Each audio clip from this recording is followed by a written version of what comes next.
بسم اللہ الرحمن الرحیم۔ عبداللہ بن ابی کا پورا نام اس کی ماں کے نام سے عبداللہ بن ابی بن سلول بتایا جاتا ہے۔ یہ ابن ابی سلول منافق کے نام سے مشہور ہوا اور رئیس المنافقین کے نام سے پکارا جاتا ہے۔ مدینہ طیبہ میں رسول اللہ صلی اللہ علیہ وسلم کی آمد سے قبل یہ یثرب کے تمام قبائل میں ایک ممتاز حیثیت رکھتا تھا، بلکہ تمام قبائل نے اس کو متفقہ طور پر اپنا سردار مقرر کر لیا تھا اور اس کی باقاعدہ تاج پوشی کے لیے جگہ اور وقت کا بھی تعین کر لیا گیا تھا۔ نبی کریم صلی اللہ علیہ وسلم کی مدینہ آمد کے ساتھ ہی اس نے اسلام قبول کر لیا تھا۔ یہ صحابہ کرام کے ساتھ مل کر اسلام کا پرچار کرتا اور رسول اللہ صلی اللہ علیہ وسلم پر جان نچھاور کرنے کے بھی دعوے رکھتا تھا۔ ابن اسحاق کی ایک روایت کے مطابق یہ لوگوں کے سامنے اتنا دیندار بننے کی کوشش کرتا کہ جب کبھی نبی کریم صلی اللہ علیہ وسلم جمعہ کے دن خطبہ دینے کے لیے ممبر پر تشریف لاتے تو یہ پہلے کھڑا ہو جاتا اور اس سے پہلے کہ آپ صلی اللہ علیہ وسلم وعظ شروع فرماتے یہ بول اٹھتا اور کہتا، اے لوگو، یہ ہیں اللہ کے رسول جو تم میں موجود ہیں، جن کی وجہ سے اللہ تعالیٰ نے تمہارا اکرام کیا اور تمہیں عزت دی۔ اب تم پر فرض ہے کہ تم نبی صلی اللہ علیہ وسلم کی مدد کرو اور ان کی عزت و تکریم کرو اور ان کا فرمان سنو اور جو یہ کہیں فوراً بجا لاؤ۔ ابن ابی یہ کہتا اور بیٹھ جاتا۔ سادہ لوح مسلمان اس کی یہ باتیں سن کر بہت متاثر ہوتے۔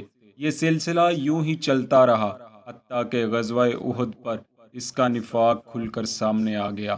اس نے رسول اللہ صلی اللہ علیہ وسلم کے فرمان کی کھلی نافرمانی کی اور تہائی لشکر کو لے کر مدینہ واپس لوٹ آیا۔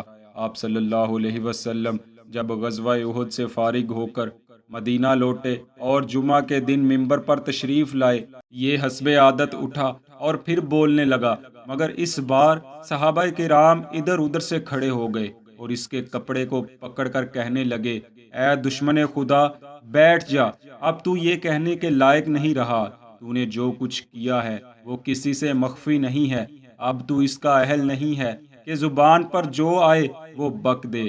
حافظ ابن کثیر علیہ رحمہ لکھتے ہیں کہ یہ ناراض ہو کر لوگوں کی گردنیں پھیلانگتا ہوا باہر نکل گیا اور کہتا جاتا، گویا میں کسی بد بات کے کہنے کے لیے کھڑا ہوا تھا، میں تو اس یعنی رسول اللہ صلی اللہ علیہ وسلم کا کام اور مضبوط کرنے کے لیے کھڑا ہوا تھا، مگر چند اصحاب نے مجھ پر اچھل پڑے اور مجھے گھسیٹنے لگے اور ڈانٹ ڈپٹ کرنے لگے، گویا میں کسی بڑی بات کے کہنے کے لیے کھڑا ہوا ہوں، حالانکہ میری نیت تو صرف یہ تھی کہ میں آپ صلی اللہ علیہ وسلم کی باتوں کی تائید کروں۔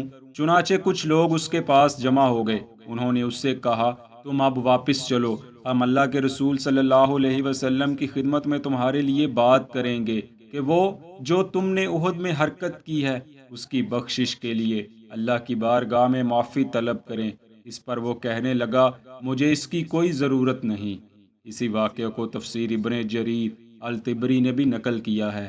الغرض یہ ظاہری طور پر اسلام کا بہت بڑا پیروکار تھا، مگر دل میں بغض و عناد کی آگ لیے پھرتا تھا، حتیٰ کہ جب تک زندہ رہا اسلام کی جڑ کاٹنے کے لیے یہودیوں اور مشرکین سے رابطے استوار کیے رکھے۔ یہی نہیں بلکہ ام المؤمنین حضرت عائشہ صدیقہ رضی اللہ عنہا پر تہمت لگانے میں بھی ابن ابی سلول پیش رہا۔ اسی وجہ سے اسے رئیس المنافقین کہہ کر پکارا جاتا ہے۔ 9ویں سال کے ماہ شوال میں یہ بیمار ہو گیا۔ یہ مرض قلبی کے ساتھ ساتھ مرض بدنی میں گرفتار ہوا، حتیٰ کہ ذی قعدہ میں مر گیا۔ اس کا ایک بیٹا بھی تھا جس کا نام عبداللہ رضی اللہ عنہ تھا۔ یہ انتہائی مخلص و صادق مسلمان تھے۔ جس روز ابن ابی منافق حالت نزع میں تھا، اس روز رسول اللہ صلی اللہ علیہ وسلم بھی اس کی مزاج پرسی کے لیے تشریف لے گئے تھے۔ آپ صلی اللہ علیہ وسلم نے اسے دیکھا اور فرمایا، میں نے تجھے یہود کی دوستی سے منع کیا تھا، مگر تو نے نہ سنا اور نہ مانا۔ اس پر وہ کہنے لگا، یہ وقت عتاب و سرزنش کا نہیں ہے، میں اس دنیا سے جا رہا ہوں، جب میں مر جاؤں تو آپ میرے جنازے پر آنا اور اپنی قمیص مبارک مجھے دینا تاکہ مجھے اس کا کفن دیا جائے۔ اہل تاریخ لکھتے ہیں کہ اس روز آپ صلی اللہ علیہ وسلم نے 2 قمیض مبارک پہنے ہوئے تھے۔ حضور صلی اللہ علیہ وسلم نے کمال رحمت کا مظاہرہ فرمایا اور اوپر کی قمیص مبارک اتار کر منافق کو دے دی۔ ابی سلول وہ قمیص چاہتا تھا جو حضور صلی اللہ علیہ وسلم نے نیچے پہن رکھی تھی، مگر آپ نے ایسا نہ کیا اور جسے وہ چاہتا تھا وہ نہ دی۔ اس کے بعد وہ التجا کرنے لگا کہ آپ میری نماز پڑھیں اور میرے لیے استغفار کریں۔ اس کے بعد اس کی موت واقع ہو گئی۔ آپ صلی اللہ علیہ وسلم نے چاہا کہ اس کی نماز پڑھیں۔ حضرت عمر فاروق رضی اللہ عنہ جو کہ اس وقت مجلس میں موجود تھے نے اٹھ کر عرض کیا، حضور کیا آپ اس پر نماز پڑھیں گے؟ حالانکہ وہ منافق تھا۔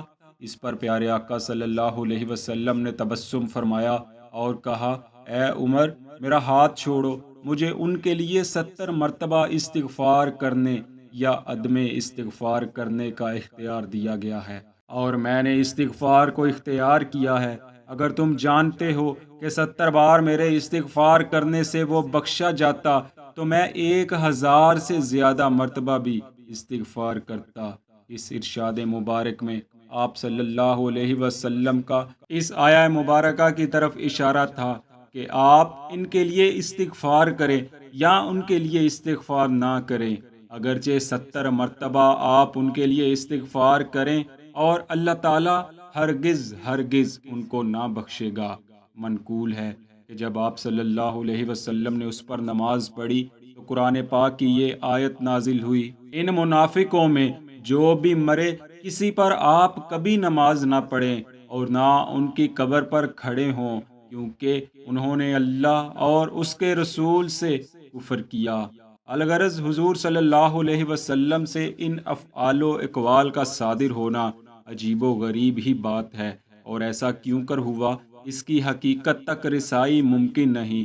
مدارج النبوہ میں ہے کہ حضور صلی اللہ علیہ وسلم کا یہ عمل ابی سلول کے بیٹے کی تسلی و تشفی کے لیے بھی ہو سکتا ہے، جو کہ مخلص الصادق مسلمان تھے، اور اس اظہار کے لیے بھی ہو سکتا ہے کہ لوگ اچھے سے جان لیں کہ بغیر ایمان کامل شفاعت بھی کوئی فائدہ نہیں دیتی، کیونکہ بے شک حکم قطعی ہے، بے شک اللہ نہیں بخشتا یہ کہ اس کے ساتھ شرک کیا جائے۔